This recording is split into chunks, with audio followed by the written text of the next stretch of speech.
fun thing. Good? Awesome. All right. Good evening. Welcome to tonight's segment of the Faculty Lecture Series. For those who don't know who I am, I'm Jessica Lardy, professor and director, and I coordinate the series. So thanks for attending tonight's lecture. Keep an eye out for upcoming lectures. I have rack cards over there. You can grab one on your way out for future lectures. Next week, we'll have 2 lectures. On Wednesday, Dr. Manzanares of Counselor Education will present a lecture, and then Thursday, Dr. Chelsea Oden of Music will also be presenting a lecture. This evening's event is presented by Professor Brittany Harlan and Dr. Kyle Glenn from the School of Business. Professor Brittany Harlan is currently an assistant professor of accounting. She received her master's in taxation from the University of Denver, Sturm College of Law, and graduated with a Bachelor of Science in Business Administration in Accounting from Adams State. Professor Harlan worked in public accounting for 6 years before she started teaching at the university in 2022. Her specialty is high net worth clients in the oil and gas industry. Professor Harlan has worked with various entities such as C corporations, S corporations, partnerships, and trusts and estates. She has continued her practice while working at Adams State and serves various clients in various industries. Dr. Kyle Glenn is an associate professor of economics and special assistant to the president. He received his PhD in economics from the New School for Social Research, a master's degree from the University of Denver, and a bachelor's science from Portland State University. Dr. Glenn has been at Adams State since 2017. His research interest lies in the fields of political economy, labor and economics, and education economics. Tonight's lecture is titled, Retirement, Are You Prepared? And in their words, as we move through different stages of life, retirement looms as a significant milestone that requires careful thought and preparation. This lecture explores the essential elements of retirement planning, focusing on both financial and economic forecasts. While many individuals begin saving for retirement at various points in their careers, far fewer engage in the comprehensive planning necessary to ensure they will live comfortably and purposefully in their later years. This lecture will provide attendees with practical strategies and actionable insights on how to approach retirement, ensuring they are not only financially prepared, but also ready to embrace the next phase of their lives with confidence and purpose. And a disclaimer. The opinions expressed in this lecture are theirs and do not reflect the opinions of Adams State University. You should always consider whether a retirement strategy is suitable for your circumstances, and they strongly encourage seeking advice from your own retirement advisor. So help me in welcoming Professor Harlan and Dr. Glenn.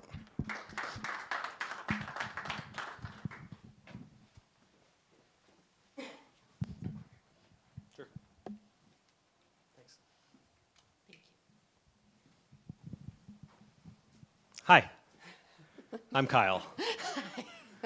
or Dr. Glenn, but I don't know who he is, so I'm Kyle. And we are, Jess gave you our disclaimer already, so we'll move on. So the way this is going to work, I'm going to spend some time talking about the current U.S. retirement outlook and some economic considerations. Brittany is going to then talk about near retirement considerations, tax tips, and then hopefully, unless I get distracted, there should be plenty of time for questions because I imagine there's going to be questions. I think, and before I get started too far, if we wander off into our own technical econ jargon or Brittany's tax jargon and something is not clear, we use some sort of terms, acronyms, yes. Whatever, please stop us and just ask, right? And we'll answer that and then move on. So also, I think to be fair and clear, my section and portion of this is the Debbie Downer section and portion of this, I don't know, right? But Brittany has all the great advice, so. We hope. All right, so retirement income, what does current U.S. retirement income for those people ages 65 and older, right? One, this looks like a very, very exciting line that's going up, and everybody's retirement's going up. But however, if you look, right, that actually ends in 2023 at just shy of $32,000 is what retirement income looks like before taxes for anybody 65 and older. So not a lot of retirement income in the United States currently. Secondly, how prepared are Americans for retirement? People as economists, we benchmark this subset of individuals that we call near retirement age, and this is just whether or not this is actually your circumstances. We categorize that as anybody from 50 to 65. And it just gives us a subset of individuals to look at who are generally considering or better considering retirement. So people aged 50 to 65 have a median income of $82,000 and a median retirement savings of $185,000. So only 2.3 times the amount of their income is saved up for retirement. Yes, Alex. This is household income. Mm-hmm. But how prepared should you be? Well, for that same demographic, they really want 8 times their income, not 2.3 times their income. And if you are 67, you should have slightly more than 11 times your annual income, right? So what does all this mean? Americans are roughly $500,000 short of their retirement savings that they need to actually retire. So I told you I'm kind of the Debbie Downer here.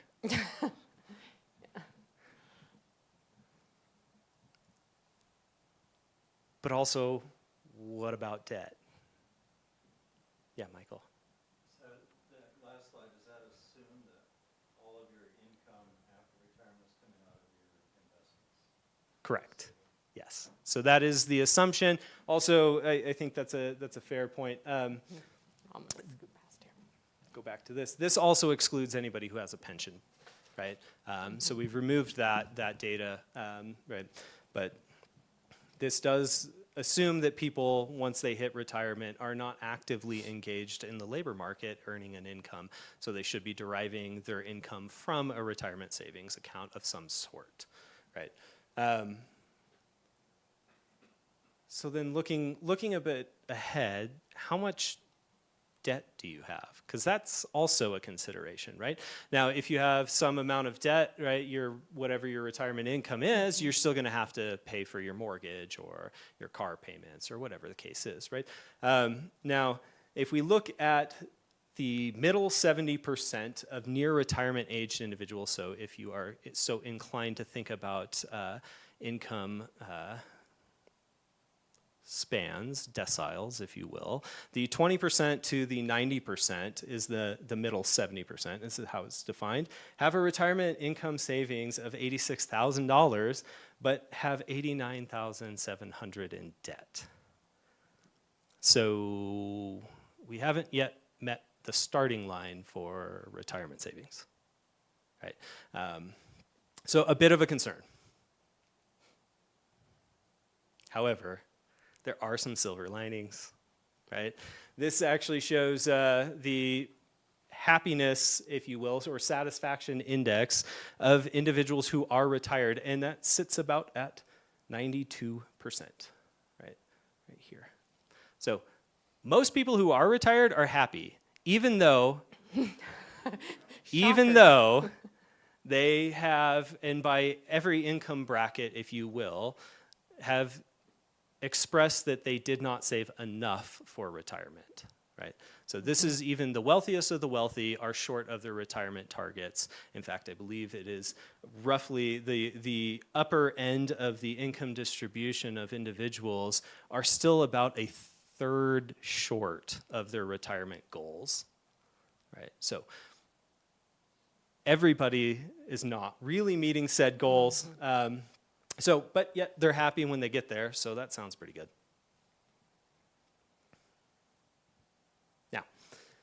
when you think about retirement, right, what do you do? How does this work? Well, the best thing to do is build a time machine, go back 40 years, tell yourself to invest and put money into said account every month, and don't lose your job, and don't take any money out, and don't make big expenses, and that'll work out.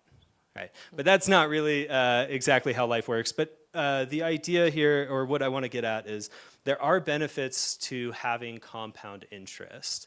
Right. And this is something that I think gets talked a lot about, but not really well understood, of how much small investments can add up over time.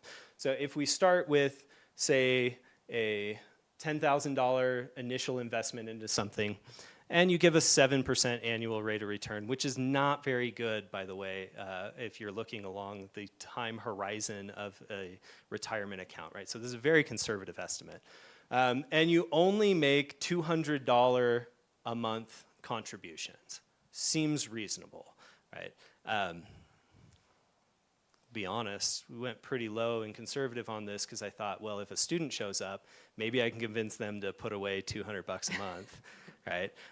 Anyways, so if you start and you do that for 10 years, after 10 years you have $54,000, right? You've contributed 34,000 of that 54, and then the interest has gained you $20,000, right? But of course, as you look down, if you did this for 40 years, right, $688,000, you have $582,000 in interest income. So the idea is the sooner you start, the longer it sits, the faster that grows. It's an exponential rate, right? So again, go back in time, right? So compound interest helps us. Now, when we think about what do we do if we're setting up retirement accounts, how do we want to look about it? I'm not going to spend a whole lot of time talking about this because Brittany has better information than I do. So I'm going to let her talk more about it. But the idea is, generally speaking, when you're younger, you should pick something that is more aggressive, that is going to derive you a higher rate of return. Yeah, you can lose more, but you're younger. You have more time and more years that you're going to put into this account. As you age, you should start thinking about moving your account and managing the risk portfolio that you have to get closer to capital conservation, preservation, if you will. Wrong way. Wrong way. So Brittany, again, will tackle better on thinking about risk management over time. So general ideas here, right? You should probably save early. You should save often. You should take advantage of growth and compound interest, but then there's this other thing called inflation. And as an economist and as nerdy as I can possibly be, I could not leave out some sort of equation, right? But what about the price of eggs? Why the price of eggs? Well, good God, they are expensive right now. But anyways, right? Inflation happens. It happens over time. Right? And you should expect it and account for it. And so as an economist, what we're looking at is that 7% annual rate of interest. That's great, fine, sure, or 10 or 15 if you can get it, or whatever it is, that's fine. But it's really the interest rate minus the inflation rate. So what do I care about, or in thinking about how you set yourself up, this R is your real rate of interest. By the way, this is called the Fisher equation. I is the interest, P dot, right, is the inflation rate. So if you subtract the inflation rate out of the interest rate, that tells me the real rate of interest, or how fast is my money actually growing in purchasing power terms, right? Because that's what I want. I don't want to preserve the little bit of money I'm adding every month. I want my money to actually grow so I have something that I can sustain myself off of as we move forward. So adjusting your interest rate for inflation will absolutely help think about that. All right. So now that Kyle's made everybody thoroughly depressed, hopefully what I can come up with up here will make you feel a little bit more prepared or give you a game plan of what you should do. So first off, how many of you have stuff set aside for retirement? Okay, so the vast majority. How many of you have more than one account set up for retirement? So I've got a couple of hands, okay? And how many of you feel confident that it is plenty of money? Only you, because you are counting on me. That's my husband over there. So, only him, because he's counting on me to do it for us, right? Okay, so there's 5 really big issues that I have seen throughout my work with the vast majority of my clients that tend to be the biggest issues that face them. So what I'm going to focus on is what is called the dangerous decade. So does anybody know what the dangerous decade is, or have you heard of it? Alex? First generation, right after you retire. So it's the first 5 years going into retirement, the lead up to saying, hey, I'm officially retiring, and the first 5 years of retirement, right? That is what we call out in industry the dangerous decade. So this is what could make or break whether or not your retirement is successful, okay? Now, I will preface this also with, there is variability, right? What does your health look like? What is your debt, as Kyle touched on, so on and so forth, right? So everybody's situation is very unique. I will give broad overviews, but if you would like to ask questions that are more specific to your scenario, that's why we have the Q&A at the end, okay? So the first one that I'm going to touch on is going to be the lifestyle creep. What happens in retirement? You suddenly have all this time, right? Everybody has time, we're living our best life. We now find ourselves spending more money. We're not at work, so now we get to enjoy our money. So what happens? Our lifestyle suddenly becomes more expensive than it once was when we were working and chained to our desk, right? So how do we keep and manage the lifestyle creep?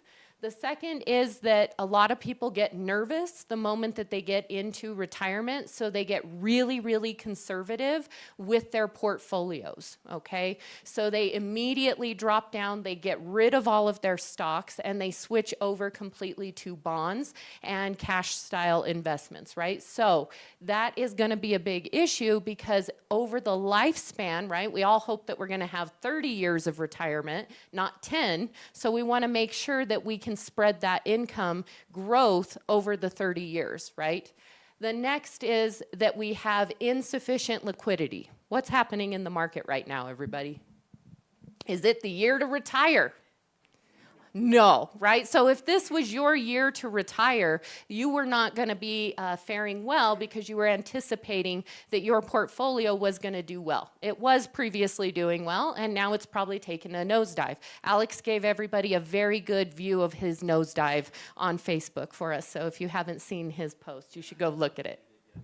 And he hasn't updated it, right? So what do we talk about in industry? We need to plan and we need to weather for that storm, right? So how are we going to do that? And what other options can you invest in? So if the stock market does take a downturn, now we don't have to be negative. We all know that historically speaking, there's usually an 8% return from the stock market, right? And that's being usually very conservative depending on your portfolio. Okay, so we'll look at different avenues of how we can weather the storms when it does drop like that. We're also going to talk about health, okay? That's one of the bigger issues. People do not factor into retirement the needs that they're gonna have when our health starts to deteriorate. So how can we navigate maybe potentially coming up with alternatives and or maybe avenues of ways that we can invest in different funds to help cover those costs as well. We'll also talk about Social Security. Does everybody know the age that you can start drawing Social Security? 62? Yeah, it's 62, right? So the vast majority of us reach 62 and we go, oh, finally, I reached Social Security, I'm gonna start drawing. That's usually a very, very big mistake on your behalf, okay? So the longer, I know it sounds depressing, but the longer that you can delay pulling that Social Security, the better off that you're gonna be. So we're gonna kind of go through that. Question? The age where you can draw, the max at is 67, correct? So we're gonna talk about that. The max age is gonna be 70. After 70, there is no benefit to delaying on Social Security, okay? All right. So we'll start with that very first risk, okay? So when we are estimating those retirement expenses, Kyle kind of gave you based off of the economist view. For us in terms of tax and or certified financial planners, usually what we estimate or we try to get people to do is about 15 times their annual household income. So I just did a very basic 100,000, that's both spouses, okay, in the household, and 100,000, so we need roughly $1.5 million to sustain our retirement. Now, that does not factor in that I might want to travel to Italy, I might want to be living my best life while in retirement, right? This is more or less just this is what you need to survive while you're in retirement, okay? Covering all those essentials. Yes, Al? You're working off what? Sorry. 20 or 25 times. Okay. Are you factoring in your equation, are we debt free or do we still have debt? Okay, yeah, so in my ideal scenario here, I'm operating under the fact that we have no debt, so all of our debt is paid off. So we're gonna live mortgage free, all vehicles, we're not buying any new vehicles, so on and so forth. So I'm trying to give you like this is the bare minimum amount kind of aspect, not the goal, this is the bare minimum. Does that give you a better aspect? Okay, all right, so how can we do a solution to the fact that we don't have enough money? There are plenty of ways that we can ramp up our savings, and we should absolutely maximize all of our options here, okay? These are all up to date for 2025, so you can absolutely take advantage of these this year. So the first one I want to touch on is going to be the employer-sponsored retirement plans, right? So your 401ks, your 403bs, your 457bs, and your thrift savings plan. Here at Adams, we have the 401k, right? Or if you're on the other end, you might be in para as well. Okay, so this year, you alone, if you are under the age of 50, you can contribute $23,500 this year to your retirement plan. Now, if you are between the ages of 50 to 59 or 64 and above, you can do what's called a catch-up contribution, and that can be $7,500. This year, in 2025, they did decide that they would increase that amount if you are between the ages of 60 to 63. So between 60 to 63, you can add on top of this $23,500 an additional $11,250. So when you come over here to your total contribution, if you are, under the age of 50 or, if you are above the age of 50 between all the way to 59 or 64 and above, we can add an additional $31,000 to our 401k plan. If you are between 60 to 63, that goes all the way up to $34,750. Now, depending on the plan, you can go all the way up to $70,000. So that is between your contributions plus the employer. So you can go ahead and you can consult, depending on the 401k plan that you have. You can ask them if they allow for after-tax contributions, okay? So let's say that all you did was the $23,500 and your employer matches that, so we're just gonna conservatively say they do the $23,500, then you still have plenty that you could go all the way up to the $70,000 if the plan allows for after-tax contributions. So without knowing your specific plan, I can't necessarily tell you what you could or couldn't do, but there is the ability to go all the way up to $70,000 with just that 401k. Now, the vast majority of my clients, that is not the only account they're going to have, okay? We also are going to have set up traditional IRAs and Roth IRAs. So with the traditional, everybody knows that the point of contributing is to reduce our taxable income in the years that we make the contributions. So the reason that we're doing that is trying to reduce the tax in our highest earning years, right? So we're going through that traditional IRA. Or you can choose, if you're in your younger years in your career and you're not earning as much, I highly recommend us maxing out the Roth IRA, because then you're in your lowest tax bracket. So if you're maximizing the 0 and 10% bracket, you can put a significant amount of money into that Roth, and then you're going to get all of those after-tax contributions. You'll be able to withdraw all of that money tax-free later on, right? So the Roth is really like the holy grail of the accounts that you can have.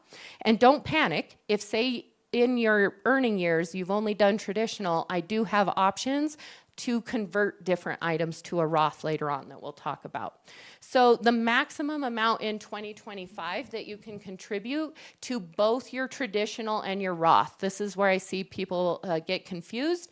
They think that it's $7,000 per plan. It's $7,000 between the two, okay? So that's the max that you can contribute, unless you are one of the lucky few that can do the catch-up contribution, and then that's an additional $1,000, and so it would bring your total contribution up to $8,000.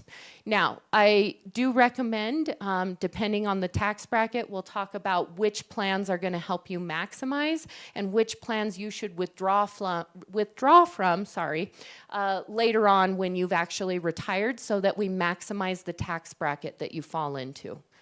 The other option, and it's not historically speaking a retirement vehicle account, but now as we are progressing forward and people are starting to live longer in retirement, health is becoming a bigger crisis. So the best account to help you keep up with all of that is going to be your HSA, so your health savings account. Now, you have to have a potentially high deductible plan in order for you to set that up, and then you can make contributions. It's a triple threat account. That's what we call it in industry, because not only does it allow you to reduce your taxable income by your contributions, but then when you take the money out to cover your medical expenses, it is all going to be considered tax-free. So you take that money out and it won't be subject to tax, and you can use it to pay for any type of medical. That includes premiums, okay? So people sometimes don't realize that premiums are included.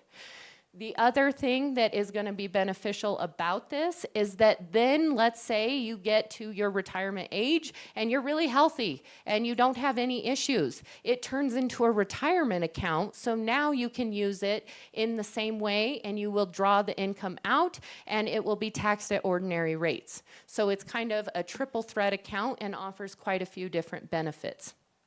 What we can see here is, again, the fact that you can have a self-only plan and you can also have a family plan. So it depends on your own circumstances which one of those is going to be best for you. The additional information over here is that at 65, right, you can no longer make contributions, okay? So we do have a time limit on when we can officially stop making those contributions. So if you haven't set one up and you're still under 65, that's something that we definitely should start considering, right? I'm going to tie that back into our long-term care premiums here in just a moment, and so we'll continue from there. And then obviously the last one that is still available to everyone is that brokerage account, right? So you can set up a brokerage account. There are no maximum contribution amounts that you can make in a specific year. So if you already have all of these, then the brokerage account might be the way for you to go. Now, for my people, do I have anyone in here who's on para? I'm a para person, so I've got some para people. Okay, so that is going to be your pension plan, right? So we already know how the pension plan is working. I'm assuming that was, told to you when you started your job. But what is also offered by para? They also offer you a 401k plan, okay? So there is a 401k plan through para that you can also make contributions to. So don't just think because you got set with the pension plan that this 401k option is out the window. You could still do a 401k through your para, okay? So that's another option available to you if you're thinking, man, I'm only available for these other options. No, you do still have the ability to do a 401k. All right? Any questions so far? Yeah. Another question. So Sure. I see with the catch-up, Mm-hmm. the 23.5, Okay. and then you add the 7,500, see how you come up with the 31,000? But what is the 70,000? So you catch up, you invest 75,000 after-tax dollars to that 23.5. You have that ability. Then you come up to the total contribution of 31. What is the connection to the 70,000? So the connection is, let's say that I've maxed out my total contribution. So let's say here I did the 23.5, then I went and I added the 7,500, so now I'm at the 31,000. We'll say that my employer only matched up to the 23,500, so we're at what, 54,500?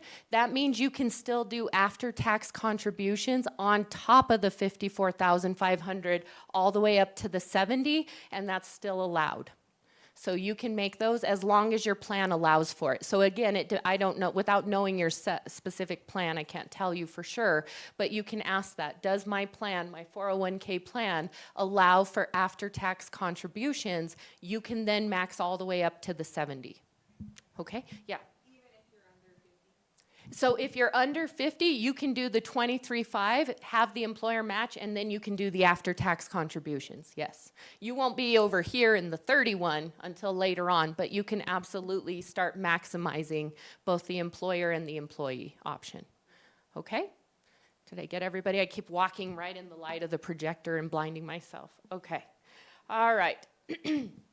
The next risk that I see happening a lot in the industry is that people become too conservative too soon.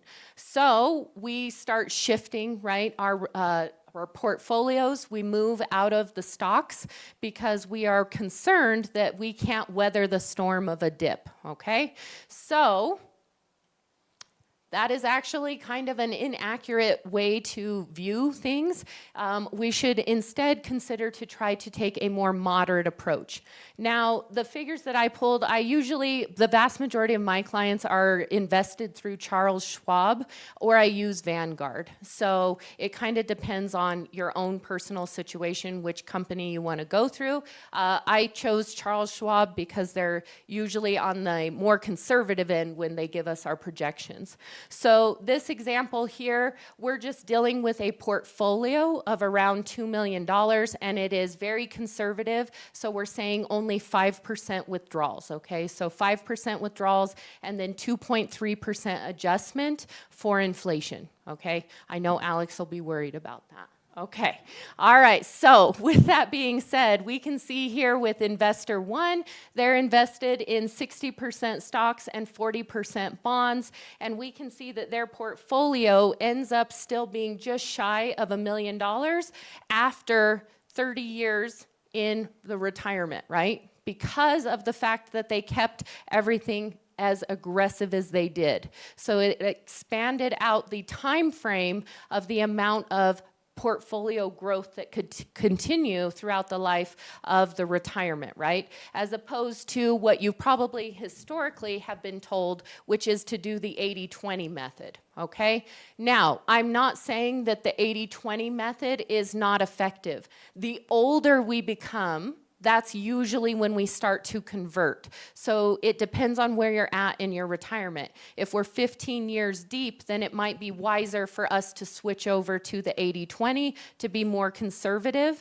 But in those first initial 5 years, we don't want to go too conservative because we significantly drop, like you can see here with our other investor who did the 80-20, they are going to fall short over here at 27 years. Okay, so their portfolio lasted 27, the other lasted 30. Does that make sense to everybody? Okay, so next biggest issue, what we're seeing right now in the market, right? So we do not have the ability within our one portfolio to weather the storm of a drop, a significant drop. So in this example that I'm pulling, it's having 2 back-to-back years of 15% decline in their portfolio value, okay? And again, it's adjusted 2.3% for inflation, and then as we move through, both of the investors are pulling out that same 5% annual withdrawal here.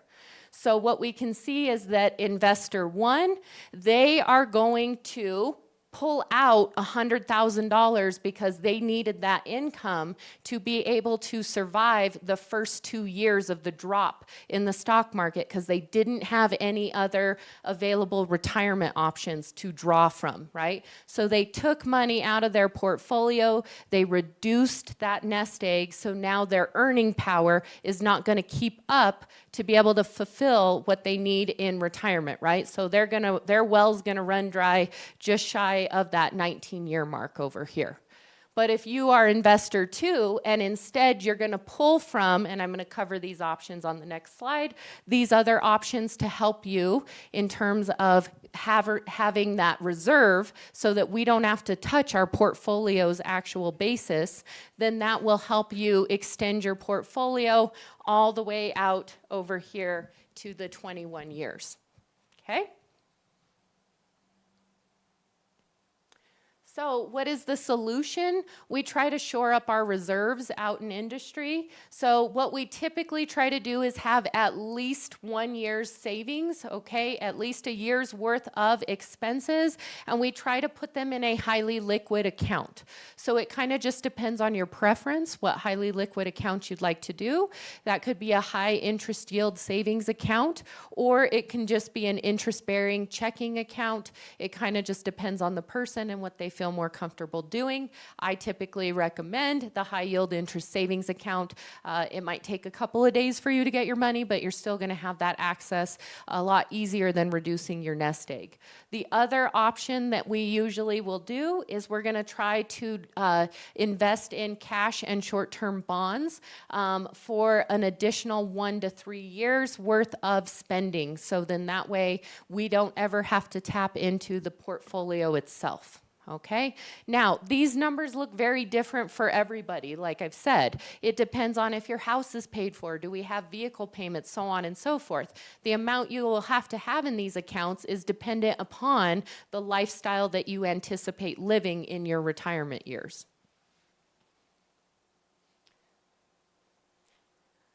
The next big issue that I have had is people don't plan for health care, right? So everybody anticipates Medicare is going to cover everything. Does Medicare cover everything, everybody?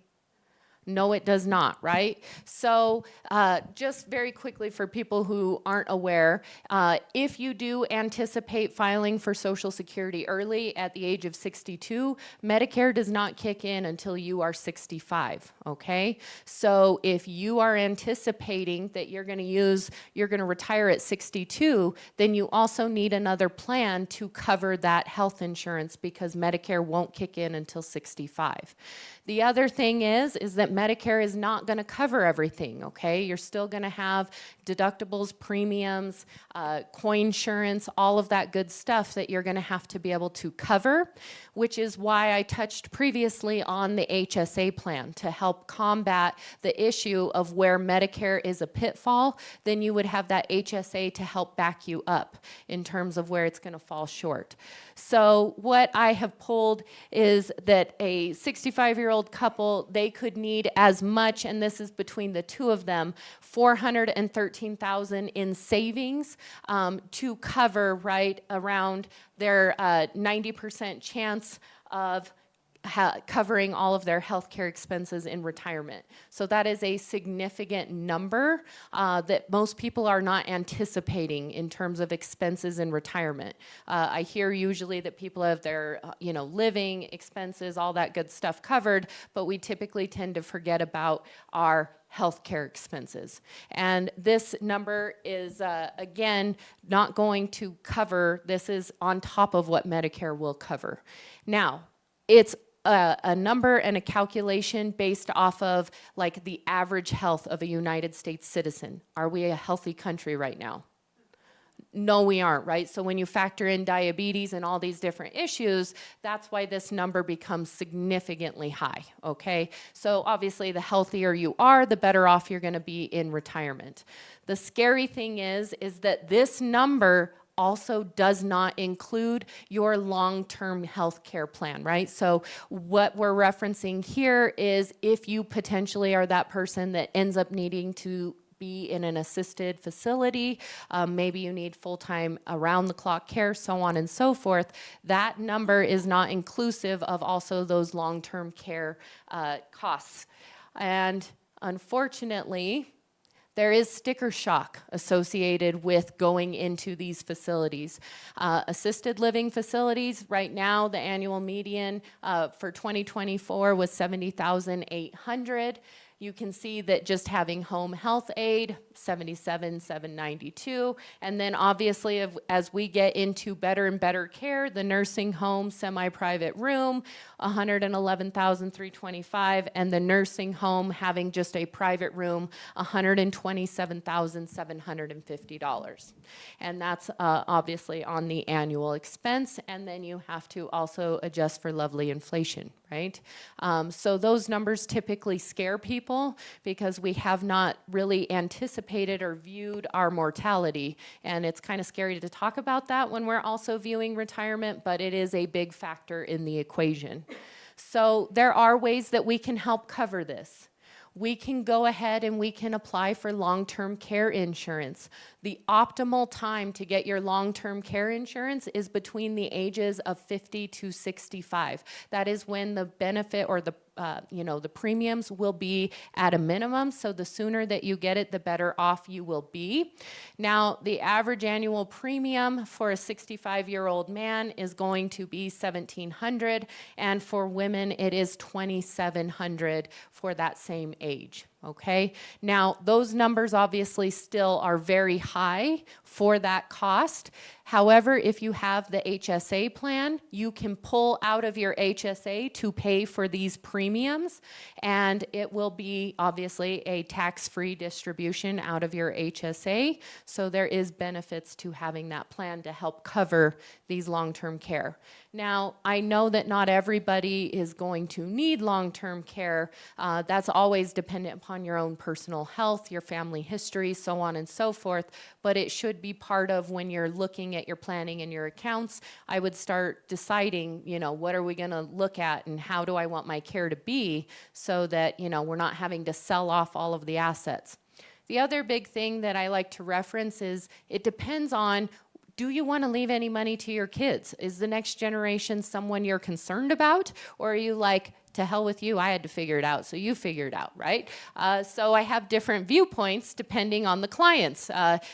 Some really want to leave a lot of money and some don't. So I have some people that aren't worried about this because their kids are going to let them move in with them and the kids are going to help cover it. That's great, but that's not also always available to everyone. So we just need to be aware of that and have it on our radar. Did you have a question, Margaret? Yeah, do you have a place where you're finding the numbers for long-term care? Because we did some exploring. It's between $500 and $600 a month. Yes. Which is way more than this. Yes, it is way more than this.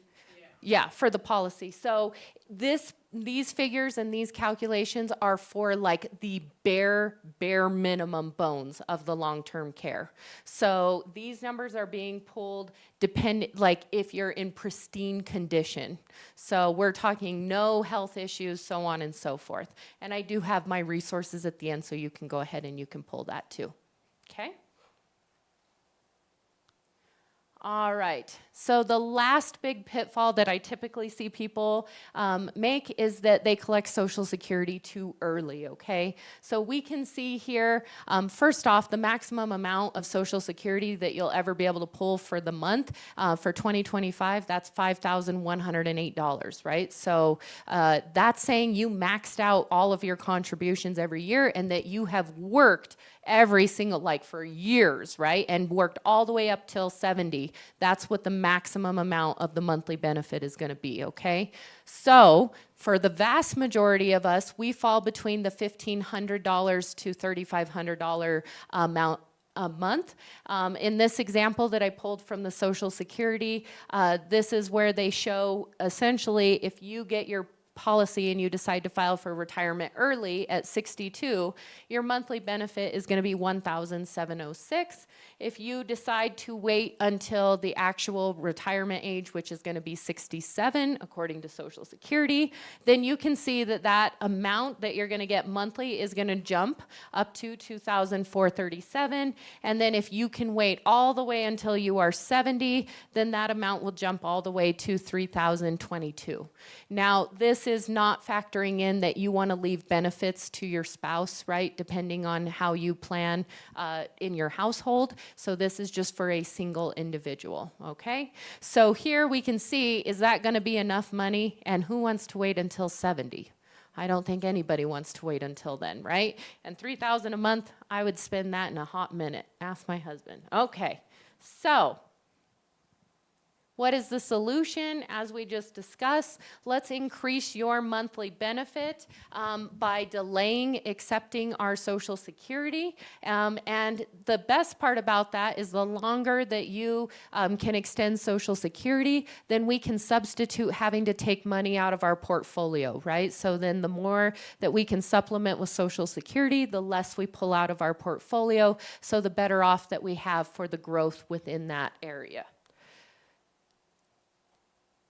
Now, I get this question a lot, will Social Security run out? So we just went and we pulled the 2024 trustees report, and this estimates Social Security will be fully funded until 2033 to pay 100% of the benefits. Now, after 2033, that's where we see that the benefits could be, reduced by 21%.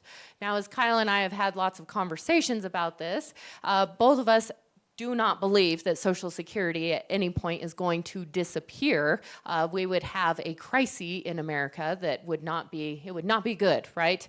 So I doubt that this will be unresolved. There are a lot of different ways that they're discussing how they're going to fix this issue. So really we're just waiting on both sides of the aisle to come to an agreement so that we can make sure that this funding continues on, which I'm sure it will. Go ahead. I have a question. Sure. So let's say you retire at 67 versus 70. Uh-huh. You're allowed to work and earn Mm-hmm. a certain percentage of income without impacting your eligibility or what you're drawing. Is it a percentage? So let's say you retire at 70 and you're drawing the $3,000 Yeah. a month. Is it a percentage of that you're drawing every month that you can earn? How does that work? Yeah, so the way that we are limited is it's going to be based off of your total policy, like so your whole annual amount of Social Security. There is a percentage that you can work up to that's going to not impact your benefit. Yes, mm-hmm, yes. I did that, so, if you're at the 65, forget it, but if it's 67, Mm-hmm, any income is 100%. mm-hmm. Yeah, and you can withdraw Social Security. Okay. Mm-hmm. Look, best to understand, there's no penalty to your Social Security for taking it at 67 if you didn't work. Yes, you can. The rest of it's so damn complex that, I can't figure it out reading it. Okay. About $2 back for every, they should clear her. Yeah, well, that's the government. Then you can earn whatever you want. Mm-hmm. Yes. Yes. Okay. Oh, you're fine. Okay, so, and the big thing that I see happening is people don't necessarily know how to strategically pull their funds when they get into retirement. So there is a strategy to how we will pull money out. Now, everybody's tax strategy is going to be different because your tax strategy is based off of what bracket are you falling into today, okay? So if you are falling in the 0, 10, or the 12% bracket today with your current earnings, then what we want to do is we want to max out our Roth savings, and we want to pull from the Roth first, okay? So we want to use our Roth if we are going to be in the 0, 10, or the 12%. If my current earnings today are dropping me into the 22% or the 24%, then this is where I'm trying to reduce not only my taxable liability today, but I'm also trying to reduce it in the future. So I need to split between tax deferred and the Roth accounts that are available to you. And then if you're in the highest tax bracket, the 32, the 35, and the 37, we're going tax deferred all the way. And the reason why is because we can go ahead and consider a Roth conversion, okay? So when we are getting close to retirement, we've maxed out all of our ability to do those, tax deferred accounts, but now I want the benefit where I'm just gonna get rid of that tax liability. So what we do is I look at your tax brackets and where you're currently falling, and then I will recommend that you pull money out of your traditional accounts. We're gonna pay within that tax bracket, and we're gonna roll it over into a Roth, so that then from there on out, when you are in retirement, all of those distributions are tax-free. Now, a lot of people get confused because they think they have to roll over their entire traditional account. You don't. We can do it in small chunks as we are approaching retirement age. So I might spread this out over like 5 or 6 years. We've maximized all of our tax deferred 5 years before we plan to retire. Let's start taking advantage of those lower brackets and try to pay the tax then rather than having to pay it later on when we're in retirement. We don't have money coming in, is the thought process. So this is an option if you've only done all of those tax deferred accounts. There is still hope for you. You can still convert over to that Roth if that is something that you would like to do. Now, thank you. Kyle and I talked for quite a while, so does anybody have any questions for either one of us? So with the Roth Yes. conversion, Yeah. you still have to be below whatever the income level is to make the conversion? So, you're talking about whether or not you are out of the bracket for making, yeah, of like the earnings. Yeah. So what you're gonna do when you have those earnings, we're gonna compare. So are we saying that our total earned income is already exceeding the 150, or what specifically are you saying? Yeah, I mean, Okay. earned income, best I can tell with my taxes, includes my Missouri retirement, Okay. my salary here, Mm-hmm. right? I can't do Roth, Yeah, because you're already passed. right? Mm-hmm. So ultimately retired, go back down to the retirement plus Social Security, Mm-hmm. probably can do Roth Yes. at that stage. So that would be, you would still have to be below Mm-hmm. to even do the conversion. Yes. Okay. Yeah, so that's where it kind of depends. Like I said, it's unique upon your situation. So are you slowing down in those last 5 years with your job? Are you in your highest earning years? When are we going to do that conversion, and when is that conversation going to take place? But just knowing that that still is an option for you so that we can maximize and get rid of some of that tax liability later on. Okay. Other questions? We covered everything? Okay. All right. Well, thank you guys.